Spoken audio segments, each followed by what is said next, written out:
Hey, what's your favorite Christmas movie? The kids just watched Home Alone, and so I have a recency bias, but Home Alone is pretty peak Christmas for me. Yeah, that and then National Lampoon's Christmas Vacation. It's up there. I'm not a like uh I don't even know a Christmas. What are the old ones that you're supposed to watch? Um, It's a Wonderful it's Life, it's a Miracle Wonderful on Life. 34th Street. Yeah, never seen either one of those. So I don't know. Am I disqualified as an American? No, we're all about diversity, so That's you're there you go. you're fine. I will say, It's a Wonderful Life will hit you right in the feels, and it's angelology, of course, is not biblical, because the saying is every time you hear a bell ring, an angel gets its wings, or something like that. But I mean, as far as appreciating the wonderful life that God has given you, hey, that's worth something, I think. Yeah, there you go. I mean, clearly uh, an impactful story that has given rise to lots of good contemplation at Christmas time. Anyways, what's your favorite Christmas movie? Well, yeah, I was gonna. So Elf, I think, is that definitely at the top. That's a must Yeah, watch, a modern classic, and then Home Alone makes the list. Home Alone 2 is also very good. this was the kids watched that last night, and then I was thinking about that. Do you remember? Maybe you're too young when Home Alone 3 came out, and we were all like, "Let's go see this," and it wasn't Macaulay Culkin, and it wasn't the same premise, and it was like, What were they thinking? What were they thinking? Yeah, I was really young when that came out, so I actually have fond memories of watching it. Just because when you're a kid, you like everything you Yeah. see. But if I go back now, I'd probably hate it. Did you know we were watching a rendition of the Nutcracker, an actual ballet of the Nutcracker, and Macaulay Culkin is in the ballet, the Nutcracker. I don't know if it was on YouTube or something. My family pulled it up. Isn't that interesting? Huh. What That a is that guy, is Macaulay that is Culkin. interesting. He's been doing some fun things. Well, I mean, this is this has been years ago, but with Ryan Gosling. Oh, Have you seen this? mm-mm. So they will I forget who started it, but let's say Ryan Gosling wore a shirt that had Macaulay Culkin's picture on it. And then what Macaulay did was he got a picture of Ryan Gosling wearing that shirt with him on it, and he put it on a shirt. That's good. and then Ryan Gosling did the same thing, and they just kept going back and forth. It's the mirror picture going in. Yeah, that's good. That's really good.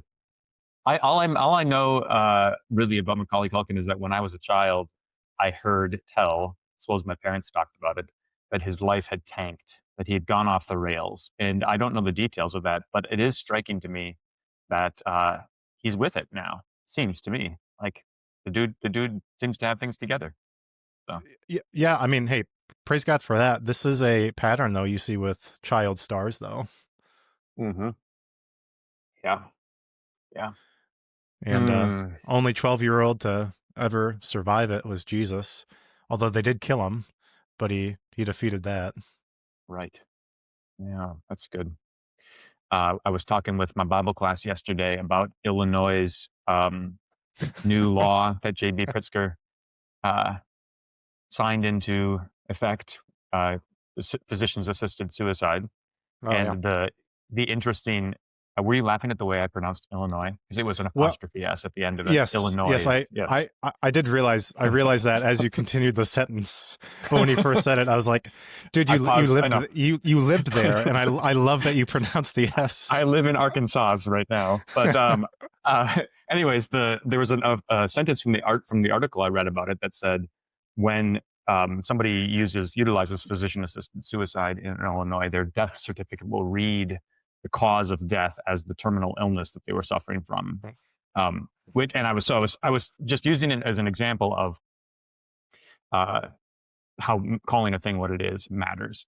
Somebody made the remark, and it was helpful that insurance that's probably important for the sake of insurance, like your life insurance policy, because uh, if you're going to commit suicide, you actually need to have a different underlying cause. Otherwise, your insurance policy won't pay out your family.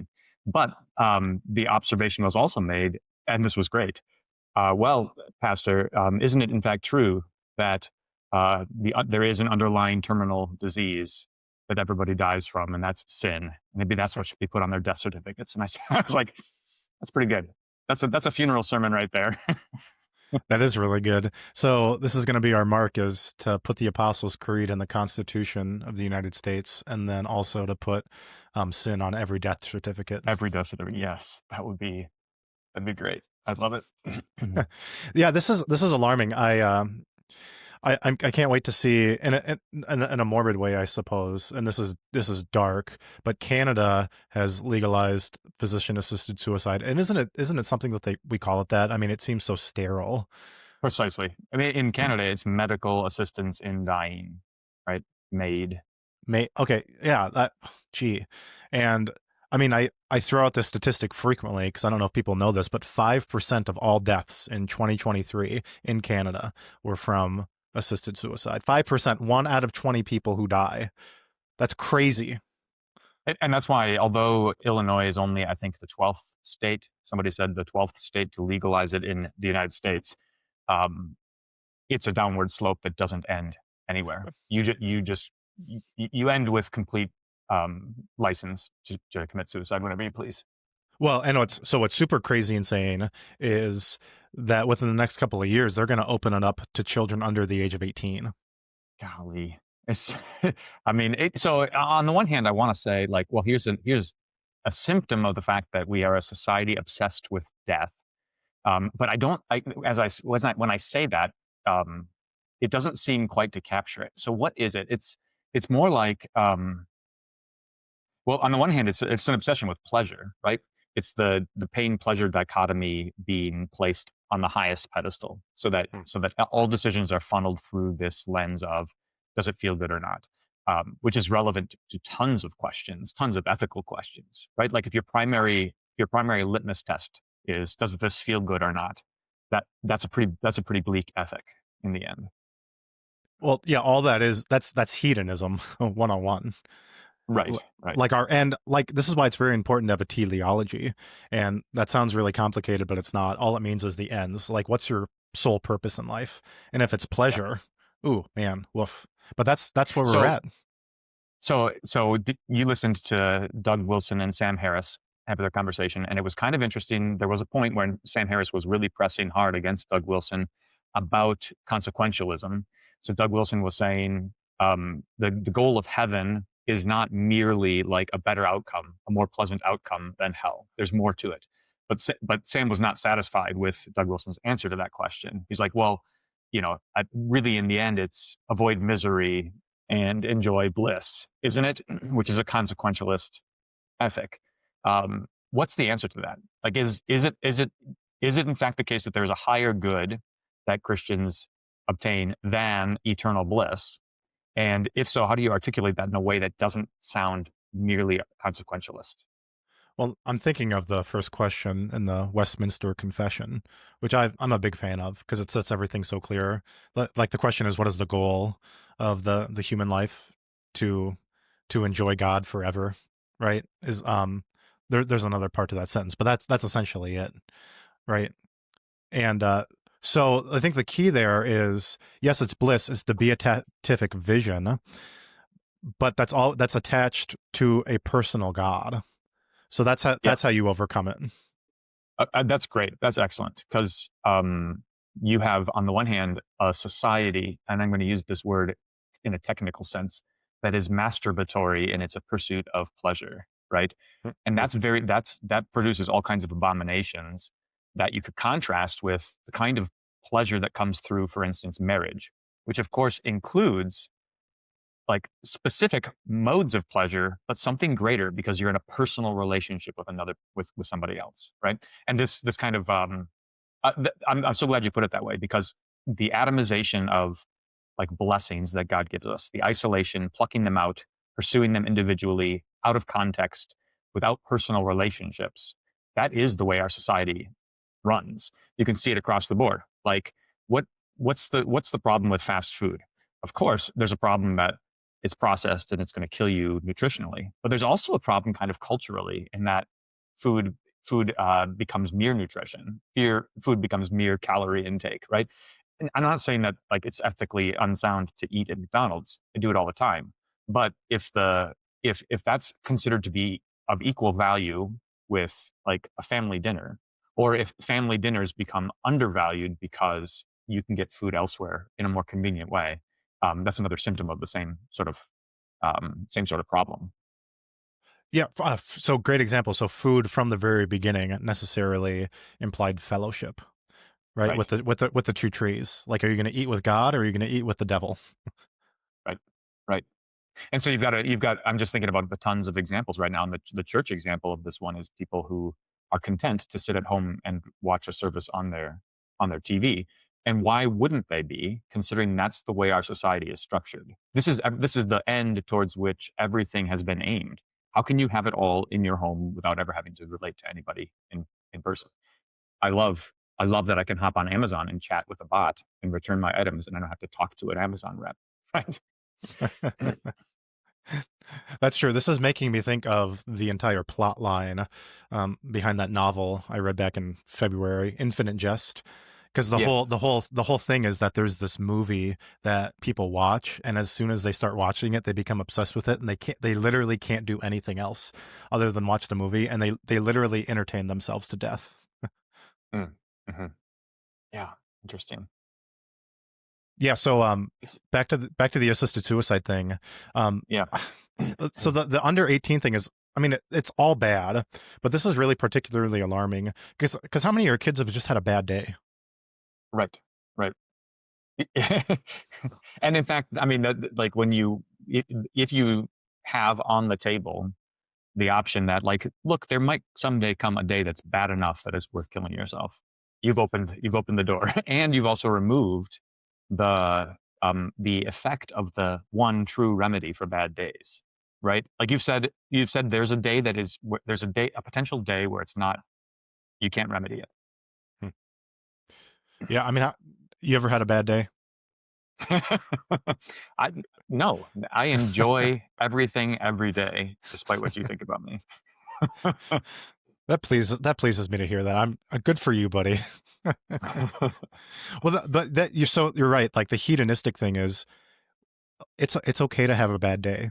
Like, and actually, that's good for you on this side of paradise, right? Because this is why we need Lent. Like, it's actually good for us to suffer in our sinful flesh to remind us this is temporary. Yeah, yeah, and it poses the question that you have to answer. What are you going to how are you going to endure a bad day, right? So in some sense, if you never have any bad days, if everything goes well for you, you never mature. You can't possibly mature, and like we don't know what you're really like. Because I was thinking, people have a crummy day and they do something that's kind of offhand and they regret it or whatever, and they're like, well, that wasn't really me. And I think it's actually the opposite. I think it's like, no, that was actually you, and the rest of the time, the real you is kind of suppressed because the conditions are pretty nice. Oh, that's really good. Yeah, this is our generational problem, right? We're a bunch of trust fund babies who have never had to deal with any significant issues. And now that Right. we got to tighten the belt a little bit, it's whoa.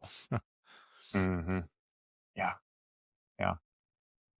So I got a question for you about loyalty. This is this. I got also many questions for you. I got a question to you about loyalty, and well, then there's another related question about ectopic pregnancies. That's probably more related to the question of pleasure. But let's go with loyalty first, and maybe the other question later. What are the limits of loyalty? Like at what point should you disavow somebody? Let's say me. Is there something that I could do or say where you'd be like, I have nothing to do with that person anymore? Yeah, that's good. Well, yeah, that would be my first question. I think we got to define the terms a little bit. So, first of all, like loyalty is a fine word, but it's not really a biblical word. Is it? So I just did a concordance search on it. Hmm. And if you look in the ESV, it shows up. I think it said four times, but one of those was in one of the editorial headings in Ruth 1. So it's not even there. Oh, Um, it shows up in Second Samuel and First Kings, and that's it. So I was thinking if there was a better biblical word to use, and I was thinking I think faithfulness is a synonym almost. Would you agree with that? I think so. Yeah, I think that probably works. I'm just looking to see what word fits behind loyalty in the Septuagint here, because you showed this loyalty to Saul your Lord. Um, in one place, it's eleos, it's mercy. Yeah. So clemency, mercy, compassion, pity. That's the word that's getting translated from the Septuagint as loyalty. But I think you're right that pistis would be the word that I would think of as loyalty, faithfulness. Okay, good. So then you have to order, just like you have to order your loves, you have to order Mm. what you're loyal, what you're faithful to. So there's only one supreme loyalty, and that's got to be God. And then outside of that, it's it's good to be faithful. So like your family, for instance, God gave them to you, so be faithful to them, right? And then like so that means don't go find another family, for instance. Although there are exceptions to that, right? So same thing with friends. So you gotta start there and be as faithful as long as you can. I think that's got to be the tipping point, and the key is when do they start doing something that clearly goes against God's command? Yeah. So now I would press that and say that even in the case where they're going against God's command, it's possible to be faithful. It's just that your faithfulness looks different. So the reason I'm asking this question is because Tucker Carlson and Matt Walsh were having a conversation about loyalty within conservatism, and Hmm. there was this moment in the conversation where um, Matt Walsh was using the example of like your brother's got dead bodies in his garage, and he's like, he comes to you and he says, "I've got dead bodies in my garage. What? I need your help." And Tucker's instinctive reaction was, "Well, I get him a passport." And then Matt Walsh later he was like, "Well, I'm not sure that you get him a passport." And this was like a passing thing in the conversation, but I thought it was super interesting because Walsh Hmm. was like, "Well, no, probably wouldn't get him a passport. I'd probably turn him in, but he's still my brother, right?" And I think that's really interesting and really really important.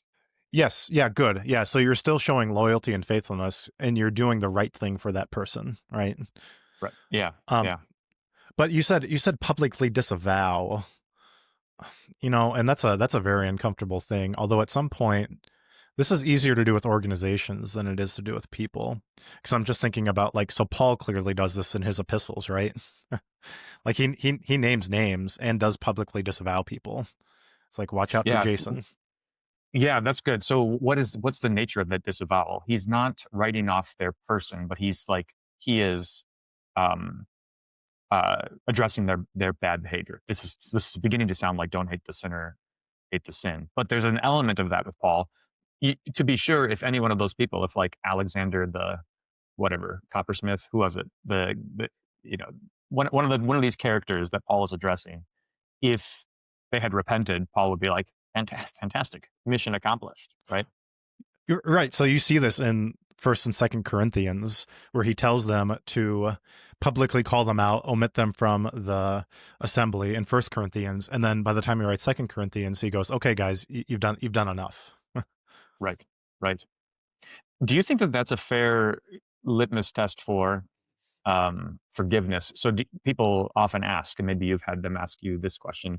I don't know, Pastor, whether I'm actually forgiving somebody because it's primarily because that person hasn't ceased from their sin or hasn't acknowledged it. And so hasn't had it, like they haven't been able to receive the forgiveness. And the thought experiment for me is always, but if they did turn from their wicked way and sincerely apologize, what would you say? Would you try to get your pound of flesh, or would you receive them back with open arms? You have to hypothesize, and that is also, I mean, that's connected to loyalty. Like that's what it like. You don't want to be bereft of your brother, right? So in some sense, and maybe this is characteristic of Christian love, hope which hopes all things. You don't ever write off the possibility that you might be restored, right? Yeah, so I was thinking of a distinction between forgiveness and not holding a grudge, because I think Sure. there's got to be a distinction there. So when you read the parable of the unforgiving servant in Matthew 18, Jesus tells us, "Hey, we got to forgive everybody." And I mean, this has got to mean, like on a personal level, don't hold grudges, like personal grudges, um, because and there's just a lot of wisdom in this, right? Does it ever make you feel better when you're just Right, right. angry all the time? Is this, I'm reading this book on clear thinking, and this guy has this quip. He's like, ask yourself, is this getting me closer to or further away from what I hope to accomplish? And it's like holding a grudge never gets you closer. That's yeah, unless your sole teleological goal is revenge. Right. Yeah, absolutely. Oh, that's a good way to put it. Think about, by doing this thing, think about the kind of person you're becoming. By Oh, doing this thing, you're becoming somebody who's just vengeful. that sounds like something that Uncle Ben would have said to Peter Parker in the first Spider-Man movie. That, there you go. With great power comes great responsibility. Uh, These are great quotes. I rewatched that in about, I don't know, 5 or 6 segments when I was holding a sleeping baby, and man, that movie's good. First Spider-Man. That's my favorite Christmas movie. said, said Toby Maguire and what's her name? Kirsten Dunst, is that Kirsten is that Dunst. That's right. Yeah, yeah. it's a long time Yep. ago, man. And then William Dafoe plays the Green Goblin, and Oh, James Franco I is just his have to son. correct you because it's Willem Dafoe. He'd probably be offended if you called him William. Whatever. You called Gerhard Johnny Gerhard a few months ago, so I think I'm Pretty sure that was you. that was me quoting you. All right. Yeah, so are you satisfied with the loyalty thing? Because I mean, so I gotta publicly apologize to Bruce Timm about this, because this was like 4 or 5 years ago. He had asked me to be on his golf scramble team, and I said, yeah, sure, whatever. And then I got a call from somebody else who asked me to be on their team, and I knew they were better golfers, so I told them that I'd be on their team, and I said, sorry, Bruce. That's a great example. That's a great illustration of the kind of petty problem that we have with loyalty. Is that like it's just like it's like grade school, when you're happy being friends with Joe Schmo until the cooler kid comes along and wants to be your friend, and then it's like I've got no loyalty whatsoever. You know. Yeah, so if Mark Zuckerberg calls me up and asks, hey, can I be the co-host of the Cloudcast? What do you want me to do? See, it's funny because in my contemplation of this question of loyalty, I realized that it simplifies my life. Just to commit to being loyal to you, no matter what you do or say. And so like I simplified my thinking. I don't have to think about contingencies at all. I'm just like, no, Josh is my guy. Josh is my bro. So I guess Oh, we're not. I guess one of us loves the other more than. okay. Well, you didn't give me a chance to answer the question. I'd tell Mark to pound sand, but I There would you go. I'd tell him, but hey, Mr. Z, if you want to start another podcast with me where we talk about tech stuff, and like you pay me $1 million a year to do that, we could work that in the schedule. But the Cloudcast is Reber Buchs Productions. That's right. TM. Would it be a trademark, or would it be a copyright, or would it be a I don't know I need to look at my legal theory. When I was a Right. kid, I always wanted to go to law school. Because you wanted to be a trial lawyer and make a great argument and say you can't handle the truth. Precisely. Yeah, I was really argumentative as a kid. I Mhm. You think I'm argumentative now? I should. Do you think I'm argumentative? I don't. I don't. In fact, what would like? I mean, argumentative is um, it feels like a term that describes something that is arbitrarily, unhelpfully contentious, right? So argumentative Huh. is like you're picking unhelpful fights. I think that really needful and not argumentative is like asking pointed questions and being clarifying, right? So this is the thing that I get frustrated with is when there's a question that needs to be answered, and those people who are talking about the question, discussing the question, don't get to the heart of the matter. Right. And sometimes, like this is what I think you do well, is that like to get to the heart of the matter, you have to kind of press through, kind of have to have an edge and say, no, no, no, this is the issue at hand, right? Well, So there you well, go. thank you. I am loyal. I am loyal to you. Nobody else owns the Cloudcast. This Nobody's is listening anymore because they're like this bromance is getting out of hand. So whatever. Jonathan David Productions. that's exactly right. Well, that's the I was looking to see if the word loyal came up in the context of Jonathan, and it doesn't. But it does come up in the context of like Absalom and Saul. So it's pretty close, you know. Well, the sentiment is certainly there. That's right. Yeah. Great. Hey, speaking of loyalty, that's a great transition to Genesis 39 and Joseph's loyalty to first to God, but then also to Potiphar, his boss. Yeah. So what does he say? How then can I do this great wickedness? Now, of course, he says, how can I do this great wickedness and sin against God? But he begins with, behold, because of me, my master has no concern about anything in the house. So it's like the first thing is, how could I betray my master? And then how could I betray God? So he rightly understands this temptation as demanding betrayal of both his master and God. Yeah, so here's my question for you. You get to pick one to destroy society.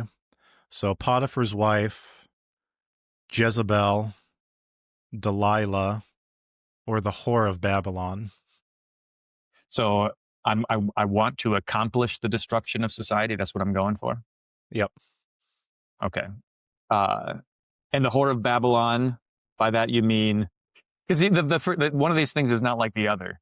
If you just give me Potiphar's wife, Delilah, and Jezebel, Jezebel is the winner, clearly, right? Clearly, Because she's you she has corrupt the head, she has the power as well. right? Yeah, yeah. I mean, well, Potiphar's wife evidently has some power here also, but it's not over the whole of the kingdom, you know.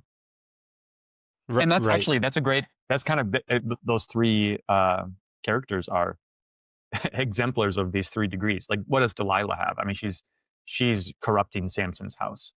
Potiphar's wife is corrupting uh, the steward, right? That's what Potiphar is. He's the steward of the prison, right? Um, Something to that effect. Yeah, I know it And was at the end of 37, right? so it's a bigger scope. It's a bigger scope. And then also you get Jezebel, who's corrupting um, the entire kingdom of Israel. This reminds me, by the way, just I'm thinking about this. We read 1 Timothy 3 in my elders meeting yesterday, and the qualifications for a pastor are so interesting. And for deacons, it says their wives likewise must be dignified, not slanderers, but sober-minded, faithful in all things. Which is gets to the question at hand. You know, it's like a wife can be a helpmeet and uh, build up a kingdom, or be absolutely destructive, completely destroy a kingdom, completely undermine it, right? Right, which is why, again, most of the book of Proverbs is just wisdom for men selecting wives. Yeah, exactly. Right. And then so just so you don't think we're picking on women, because the book of Proverbs ends then with the ideal wife. And look at how much praise Solomon gives the good Christian wife, which better be Yeah. exemplary, of course, of the church. Like we better be able to say this of the church, but also of Christian women. Yeah. It's interesting because there's not the sensitivity, which you're right to address, is about like picking on or focusing on men or women, is interesting to me because the scriptures don't deal with men and women in a symmetrical way, right? So it's not like for everything that you say about a woman, you must say an equal and related thing about a man, because they're in some sense categorically different. You know what I mean? So, in fact, it's the case that the kind of power that women wield is of such a character that it needs to be tempered in a completely different way than the kind of power that men wield, right? And both have power that they can exercise. Both have strengths and weaknesses that kind of belong to what makes them distinct as men and women, and they're not symmetrical, right? Of course, there are universal human things, but they're categorically different. Anyways, it's just like I always think about, like, for instance, if I have a men's retreat, for instance, that doesn't mean I equally need to have a women's retreat, because to have a men's retreat is focusing on the things that men need, and that's not paralleled to what the things that a woman needs. Sure. Yeah. Well, yeah, that's good. Most of the time, we have more activities for the women in the congregation, anyways, right? Sure. Yeah. And maybe this is just a lifespan thing, because once you get to be, older, what do you know the numbers off the top of your head? Average lifespan of an American man versus an American woman? Isn't it like, um, I think it's like 79 for a man and 80 something for a woman. Let me look. Because I know the woman lives longer, at least anecdotally. I mean, that's always proved to be Yeah. true. I've got way more 20, widows. 2023 life expectancy for a man was 76 and for a woman 81. Yeah. Oh wow, 5 years. Okay. Yeah. Right. Right. Yeah, so men's organizations are great. Women's organizations are great too. Ju- Yeah. just like just like if you want to say, um, and I don't mean this to be spicy, but let's say you've got a contingent of black clergy in the LCMS, and they say, "Hey, we want to have a black clergy caucus." I've got no problem with that, because you're recognizing the differences that God has made us with. Like that's fine. And if you have that, you're not saying I hate white people. Like that's so Right. stupid. Right. Right. Yeah, I mean, and it's completely natural for us to categorize things and to to recognize affinity. I mean, and again, this is what Paul is about. Say in First Timothy, when he says, men do pray without anger or quarreling. He doesn't say that to women, right? And he's not like saying being a man is a problem or hating on men, right? It's just like, well, this is the problem that you have. So pay attention. And Paul does address people in categories, and he does seem to do so pretty formularically. Like, he'll address husbands, and then he'll address wives, and he'll address children and servants and masters, right? And so maybe Paul's a Lutheran after all, and he was just reading the table of duties. Could be, could be. I've got like three categories then to kind of organize this chapter 39 in, thematically. Um, it seems like the first would be like Emmanuel, because did you notice how many times it was emphasized that God was with Joseph? There you go. That's good. Verse 2, 3, 5, verse 23. And it's like here's Joseph. God is with him at the beginning, even though he just was sold into Potiphar's house. And as Joseph is in a prison cell, God is still with him. Right, and that is kind of the um, underlying thing. I'm thinking about how that's the fulfillment of the promise given to Abraham, Isaac, and Jacob, right? That he would be their God, and that in their seed, all the nations of the world would be blessed. So here it is. Joseph is in Egypt. God is with him, and the Egyptians prosper because Joseph is there. Right? This is a fulfillment of that Abrahamic promise. Hmm. What's your favorite title for Christ? Uh, I was reading some J.C. Ryle. He's really good, and he's just yeah, so clear. And he was talking about Matthew 1, the name Jesus. And I mean, isn't it remarkable that like the King of Kings, the Lord of Lords, picked the name Jesus, which means Savior? Like he doesn't pick a name like Abimelech. He doesn't right. doesn't he doesn't pick a name like I don't know, what else would he pick? Like a scary name, right? That Yeah, emphasizes his yeah, lordship, even though he could, but he picks a name which means Yahweh saves. He will save his people from their sins. right, Wow. right. Wow. Not even like Melchizedek, which would be okay. Like that would be understandable. But no, it's Yahweh saves. That's good. Okay. Now, so we got Emmanuel, God with us. And then it depends on what translation you use here in 39, but the word hand is here over and over and over again. So let me try to see. So in the ESV, in verse 4, it says the word charge. It says, and put Okay. him in charge. No, it says Potiphar put it in his hand. And that happens a few more times. And you see it explicitly in verse 3 again. The Lord caused all that he did to succeed in his hands. So we've talked about this quite a bit in Genesis is God's kind of building the ideal human body. So we got the Mm-hmm. foot and the heel in Genesis 3. Jacob means heel. We got the thigh. That's Abraham's thing where he puts his hand underneath the thigh. You've got the private parts. That's circumcision. You've got the what is it? The hip. Yeah, the hip. Jacob is his hip is put out of joint, and now we got the hand. There you go. You got some eyes here too, right? Because what is it? He's nice to look at, isn't he? Uh, where does it say that? Yeah, verse 7, cast her Yep. eyes on him, and Cast our then eyes on Joseph. Yeah. yeah, and the eyes obviously come up over and over and over again too, and they're usually deceived eyes. So Eve, and then Isaac. Isaac. Yep. Yeah. Hmm. But so more on the hand. So obviously Potiphar's wife's hand is going to grab the garment. So it can be negative or positive, and the hand is a sign of power. So you think about Jesus right now is sitting at the right hand of God, and that continues through Exodus.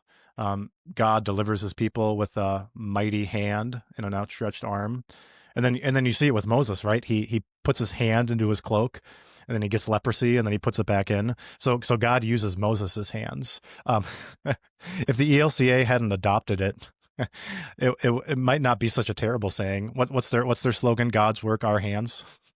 Yeah, that is that is good. And it's such a scandal to us, isn't it, that God does His work through the hands of men? Yeah, right. We should at some point all this hand and power talk. We'll talk about Christian nationalism at some point. Probably when Joseph becomes essentially the king of all the earth. That would seem like an There you go. appropriate time to talk about it. Got to give the listeners something to look forward to. We need things to put in the YouTube titles that will attract new listeners. Christian nationalism would do it. I It's I low hanging fruit. I think so. Whose idea was it to put Semper Virgo in the in the Yeah, title? that was. I mean, it was an experiment. It was an experiment. Is next week's video going to be titled Lex Semper Accusat? 1.5 views. Right. Yeah. And then so first Emmanuel, God with the second Joseph's hand, and then third we've already talked about her Potiphar's wife. But notice how God uses the devil, how he uses the evil person to advance the plot line. Because if Potiphar's wife doesn't do this, then Joseph doesn't end up in prison, and then he never ascends to be Pharaoh's right-hand man. Right. Yeah. This is just contrasting that with the use of the serpent in the Garden of Eden, right? Where the test was failed, and the result was being cast out and losing the opportunity for elevation, right? Right, yeah. This is a Luther quote, right? He might be the devil, but he's God's devil. Hmm. Yeah. Hmm.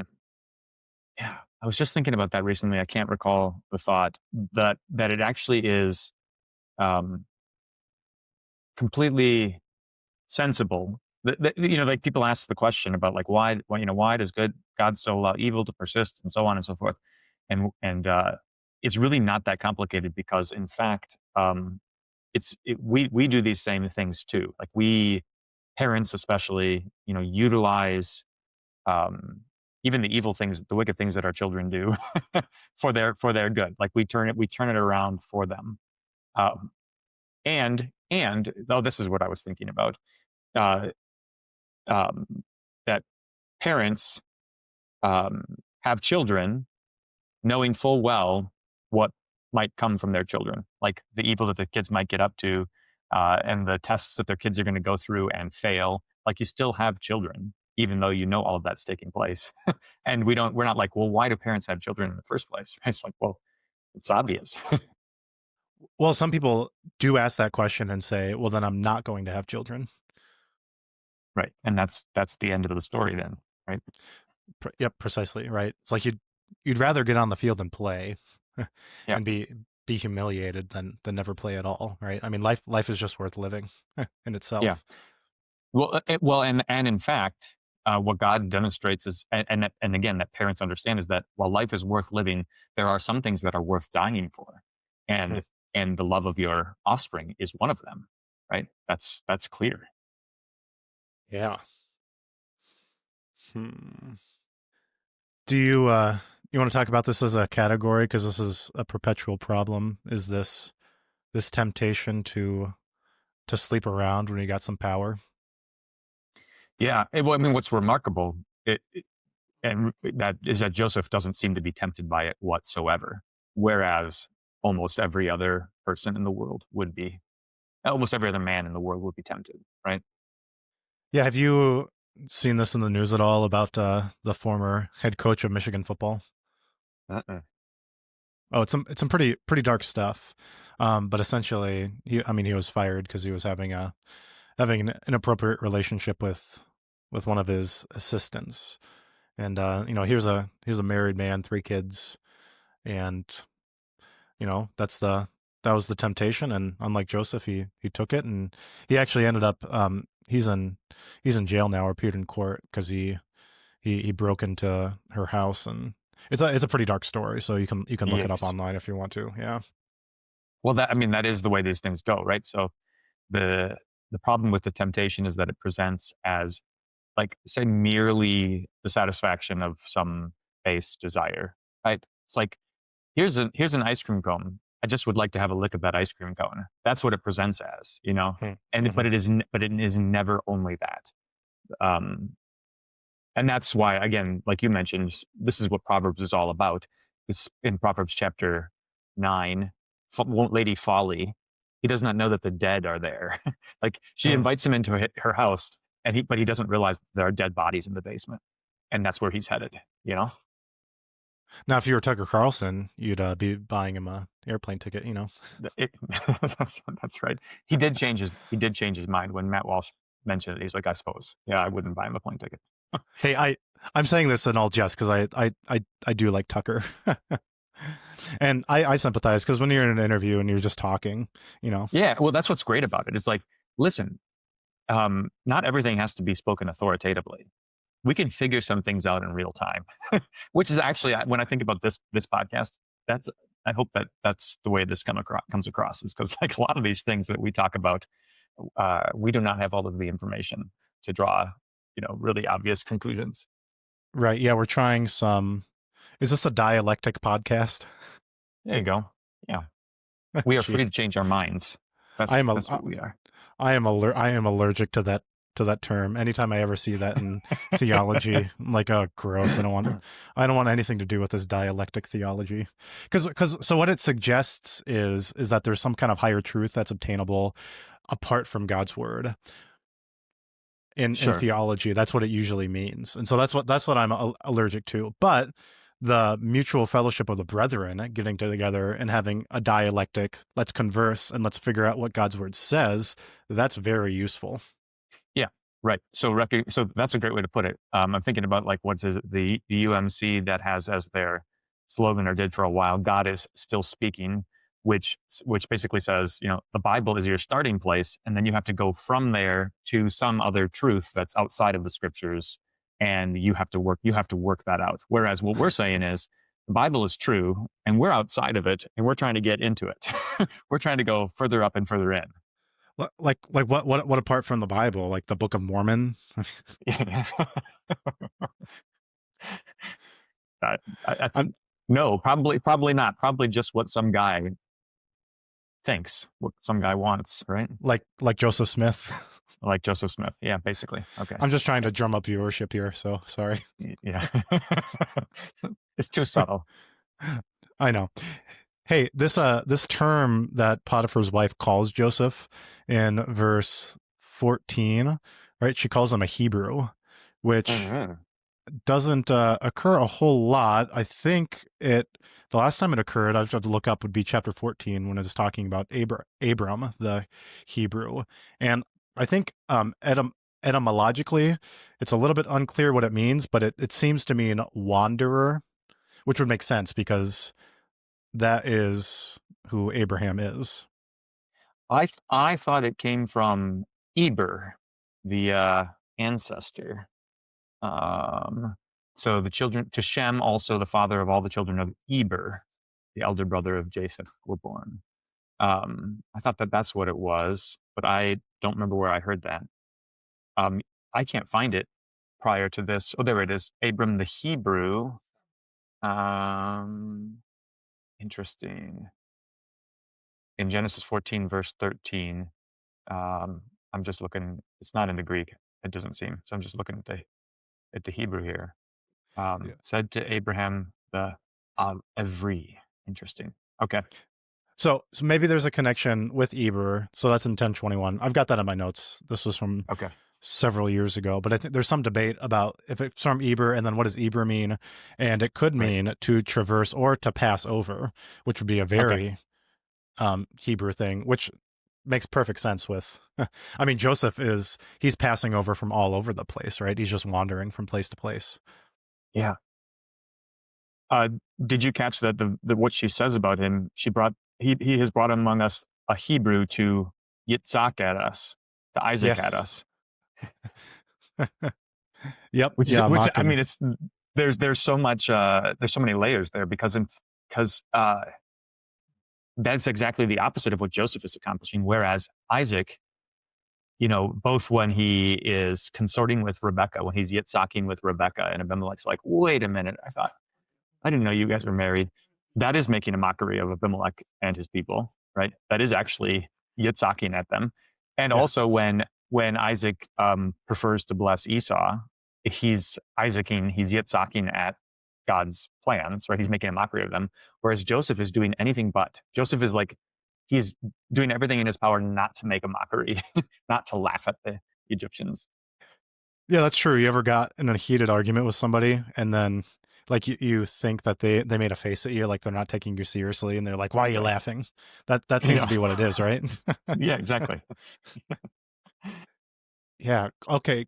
I want to talk about her accusation then, because this is crying wolf, and she gets the attention she wants, but I mean, this story plays out all the time, right? Because she knows she's lying, but does she actually believe part of it too? Like, at what point are you so deluded that you actually believe that Joseph was trying to seduce you? So I wonder whether she has to whether that has to be the case for her. Seems like she's got a lot of power.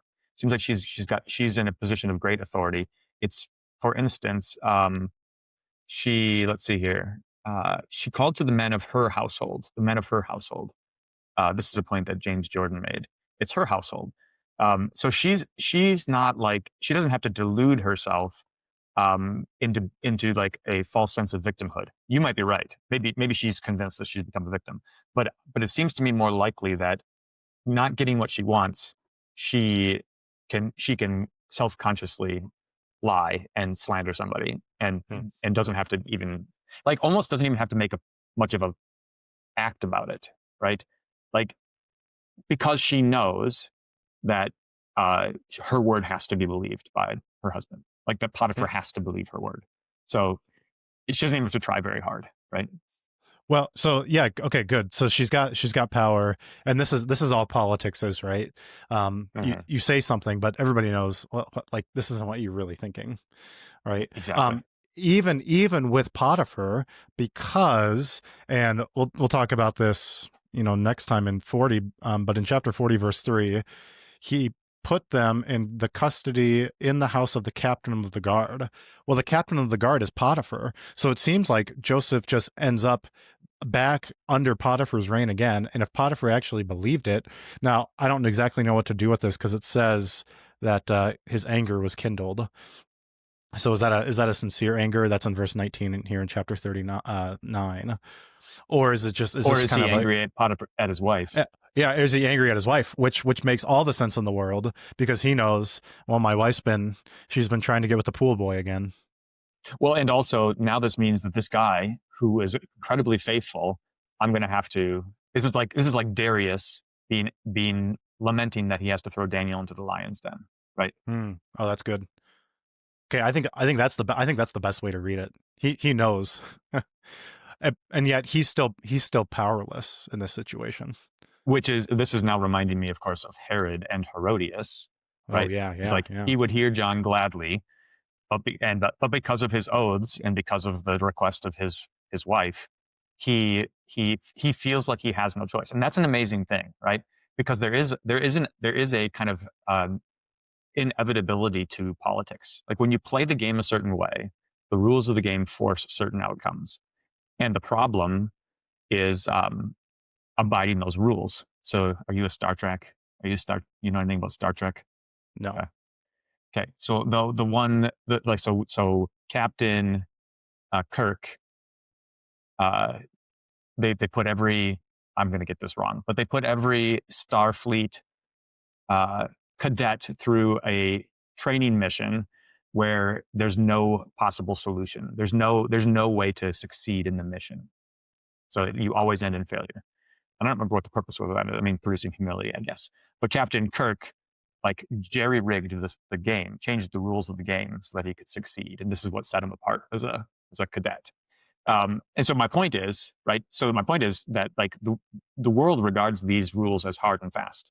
Well, I'm at this point, and there's no way out, which is you think about the cause of despair in anybody's life. It's this sense that the rules are binding me.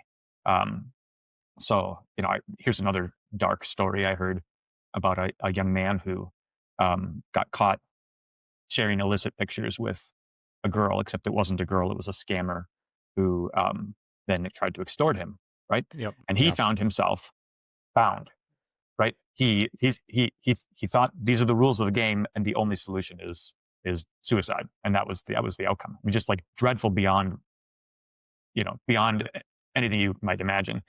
But the problem was that assumption that these rules are binding, right? Yeah. So, okay. So I think the even older classical story for this has got to be the Gordian knot with Alexander the Okay, Great, sure. right? So there's this knot, right, that nobody can untie, and they go, you can untie it, and then Alexander's like, well, okay, let me just cut it. Right, right. Or So Harrison Ford in Indiana Jones when he's not feeling well that one day, and the guy comes up to him with a samurai sword, and he just pulls out his pistol and shoots him because he doesn't have time for a fight. or Harrison Ford in the first Star Wars movie, guys. Han shot first. All right. Yeah, We we are a Han shot first podcast, just like we're a one China policy podcast. Oh man. Okay. Just kidding. I would like the I would like the Office of International Mission to formally acknowledge Taiwan as a country. I don't know what I'm saying. Yeah, I feel like we've OD'd on popular culture references, and that's the problem. At least I have. Well, I am synthesizing the Yeah, Missouri there you Synod go. with pop culture. This is a true And dialectic taking place right now. it's taking me places I do not want to go. Yeah, that's good. So this is what's really admirable about like politicians who break the mold, right? Like whether you like him or not, like let's not talk about whether we like Trump or not, but you got to acknowledge like he cut the Gordian knot because he's like, I don't care about these stupid rules that you guys have come up with. Like I'm not going to release my tax returns. Well, you can argue about that, but like he was the first president to not do that, and then famously on stage during the Republican primary back in this is the 2016 election, the moderators go, so if you guys lose, how many of you would support the eventual Republican nominee? And everybody on the stage raised their hand except for Trump.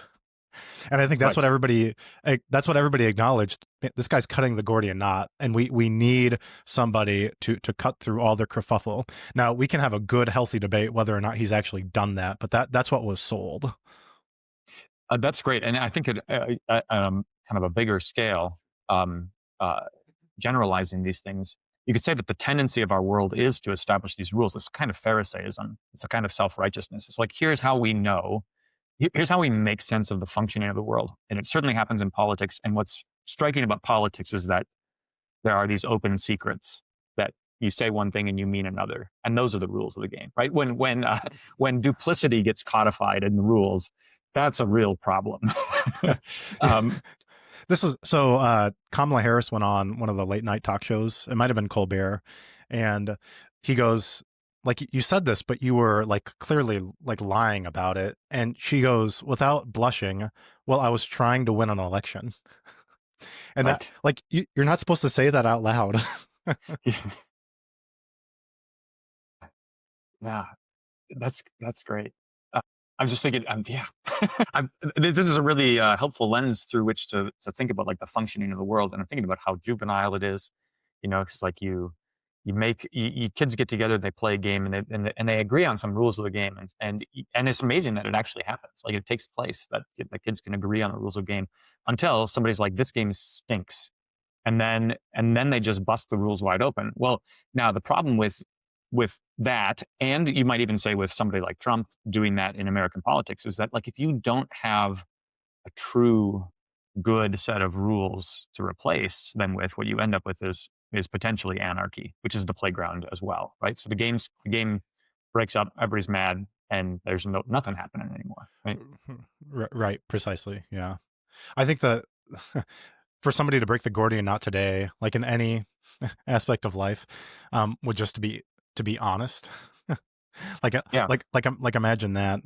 And so this brings me back to Kelly Kapoor saying this about Daryl. What does she say? Daryl Philbin is the most complicated man I ever met in my life. He just tells what he's thinking. Who does that? It, that's good. It's good. It's refreshing, isn't it, when somebody just tells you what they're thinking? It's refreshing when, at most of the time, until they tell you something that personally offends you, and then you're like, I wish you would just pipe down a little bit, Well, yeah. So you got to strike a balance between like saying what you're thinking, but then also having manners, right? right? This was And my speaking my, everything my in the sermon kindest yesterday. way. I Oh, borrowed yeah. a Josh Reber. Yeah. So Jesus is offensive enough. He says, "Blessed is the one who's not offended by me." Right? Jesus is offensive enough. You don't need to help him. So my illustration is Jesus is a good physician who, of course, is going to poke and prod you, and that's uncomfortable, and we all know what that's like. But when you get in there and you're like, I'm gonna up the ante here. You're like a physician who, when the patient walks into the office, begins with, I'm gonna run some tests on you, but before I do that, I just want to tell you that you're really ugly.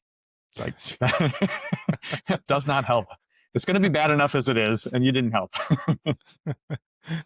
It's like if you're eating a everything bagel, you don't need the scalloped cream cheese. What? I don't know what that means. Okay.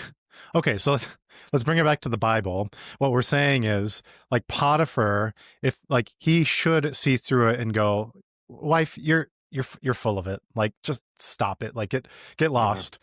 Joseph's staying with me. Pontius Pilate should have been, I don't care what the crowd is saying to me. This guy is obviously a righteous man, but he manipulates it to get favor with Caesar. But he should have let him go. Now, of course, the irony, and this really gets you in a catch-22, is if they do that, then somehow Joseph has to end up in prison. Somehow Jesus has to end up on the cross. But God would have just used another person to do it. Right. And maybe the way to put that is, given the corruption of human nature, it's actually the only tool that God has to work with. He doesn't have a righteous man to work with. And so, of course, he's going to make use of the unrighteous. I mean, this is Pharaoh, right? Uh, it- why is Pharaoh in power at the time of the Exodus? It's so God can be glorified and his salvation of his people, right?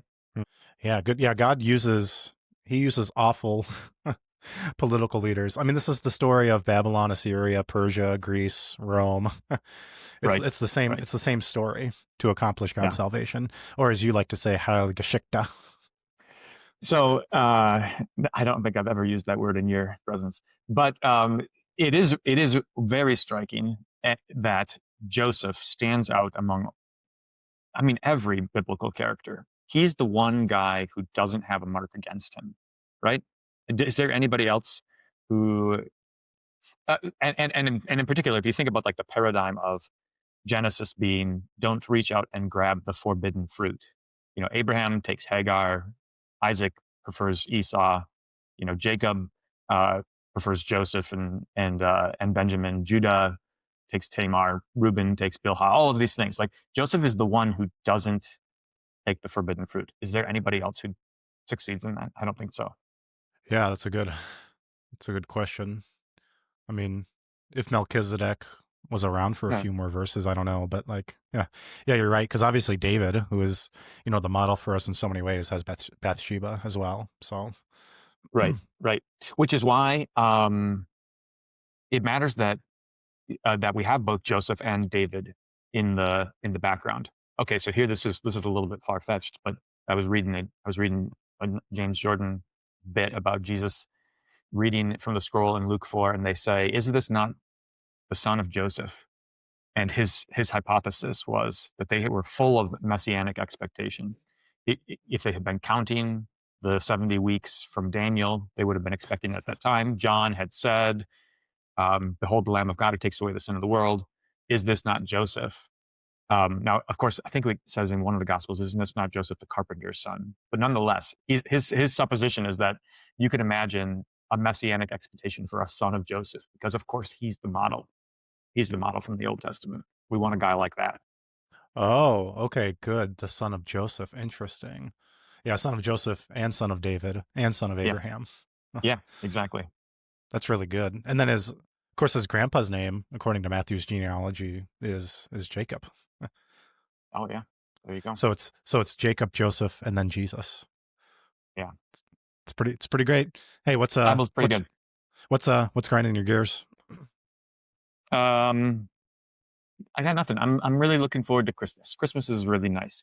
We had our ECDC Christmas program a couple days ago, and I was a minimal participant in it. But one of the things that I've been doing with the ECDC kids, I get them for about 15, 20 minutes a week during chapel, and I've been rehearsing catechetical questions with them, and it's so much fun.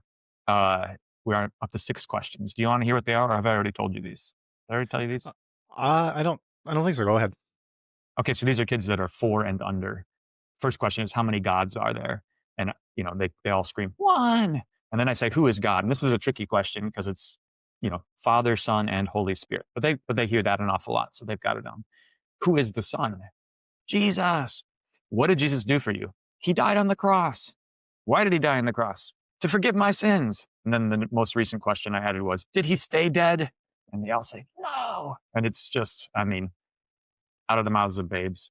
That's And great. I was reflecting on how we don't do things like that, or I'm prone not to do things like that because it feels so trivial. And yet there's this beautiful thing about kids, and that is that they love telling you what they know, and they love knowing the answer to the question.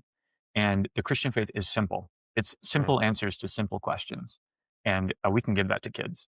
And so that's what that's grinding my gears in a positive way.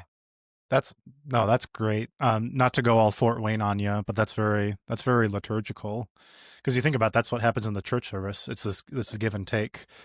So I was just thinking about like one of the most beautiful moments for me in the divine service is whenever you hold the host up over the chalice and you say the peace of the Lord be with you always, and right after you show them the very body and blood of Christ, the congregation starts singing Lamb of God, you take away the sin Yeah, of the world. it's yeah, that's good. it's so great. It's like, who is this? That's right, that's the Lamb of God who takes away the sin of the world.